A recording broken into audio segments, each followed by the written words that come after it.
Hey up, I'm the Yorkshire Time Lord, and these are my thoughts on Kate Lethbridge-Stewart's return. Okay, so Doctor Who's social media channels recently announced that Jemma Redgrave would be returning as Kate Lethbridge-Stewart, and I've got to be honest, I'm not the biggest fan of her character. She's just so closely defined by her father and her father's legacy, it just feels like she's never stepped out of her father's shadow. But I think that's something that Russell Davies, could change because he's such a great writer. When you look at the Doctor Who characters he's written in the past, he's created some of the most iconic Doctor Who characters. You've got characters such as Rose Tyler, Martha Jones, Donna Noble. They're so well written and so well defined. They feel so different from characters that came before, and they have their own unique personality quirks and traits. So I think he's certainly capable of turning it around and making Kate feel like a character in her own right, and a legendary unit brigadier. And I think Jemma Redgrave has got it in her as well, where I just think the material that she's been given hasn't been as strong as it could have been. So I would like to see what Russell Davies could do with that character. I did think she was a little bit better in Flux and Power of the Doctor, because she felt like she had her own kind of agency and she wasn't so, so much defined by who her father was. But it still wasn't quite there, and I still think there is work to be done to make her feel like her own character in her own right. I think the most interesting aspect of this news is the fact that it could mean we get to see other unit characters return. It would be great to see Osgood return, for example, played by Ingrid Oliver. It was really strange that she was absent from Flux and the Power of the Doctor, given that she was so closely linked with Kate Lethbridge-Stewart. I really thought we'd have seen her return in Flux and Power of the Doctor, and I would like to see her back in Series 14. I just like how quirky she is. She's got this really eccentric style about her. The way that she, dresses like the Doctor, I think is quite fun. And I'd like to see her return and wear Jodie Whittaker's rainbow t-shirt. I think that would be great fun to see. And then we could also see the return of Katie Manning as Jo Grant as well.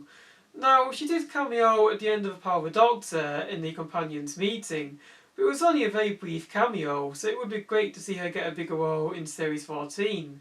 Especially as, the last time she appeared before Power of the Doctor was the Sarah Jane Adventures Death of the Doctor. And she didn't even appear in a main show after that, which I found so surprising at the time. You got an amazing past character like Jo Grant, and you didn't bring her into the main show? What do you think you were doing, Stephen Moffat?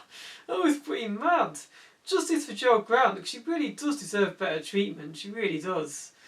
And maybe we could also see the return of other 70s unit characters as well, such as Sergeant Benton or Mike Yates.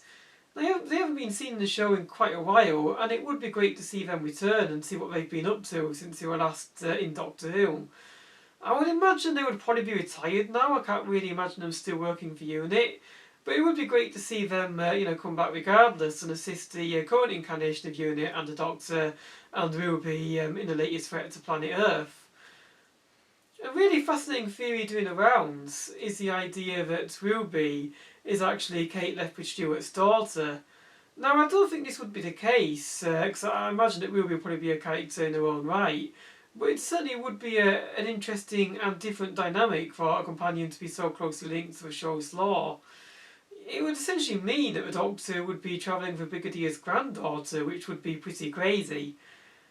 I'm not entirely sure it would be the best approach if you're trying to attract new viewers, just because if you are, tying a show so closely, with a show's past, especially the classic series, it could potentially alienate any new viewers, and it would make more sense to introduce a new character with no connections to a show's past, just someone with their own dad and their own mother that's not been seen before. That would, in my mind, make more sense.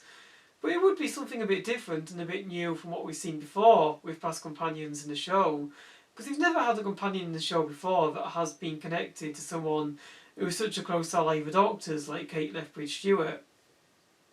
And the theory itself is just based on the fact that Millie Gibson and Jemma Redgrave were spotted, filming together during the recent filming. So it's quite flimsy, to say the least. It's kind of surprising, really, that that Ncuti Gatwa has not been spotted filming on set lately. I did read that apparently he's currently filming Sex Education, so that seems to be why he's not been seen filming yet. But it does suggest that we may be getting a Doctor Light episode with Ruby and Kate working together to stop the evil slug invading. Because there were essentially pictures on set showing a giant evil alien slug, which is just such a Doctor Who thing. It doesn't really surprise me that Doctor Who is introducing an evil alien slug. It is really a typical Doctor Who thing to do. Makes me wonder if the slug may be related to Syl, because it seems to have a similar appearance to Syl from the Colin Baker era of Doctor Who. Anyway, what are your thoughts on the news of Kate's return? Are you looking forward to seeing Kate and Unit return in Doctor Who? Let me know in the comment section below. And if you like what you see, don't forget to like, comment and subscribe.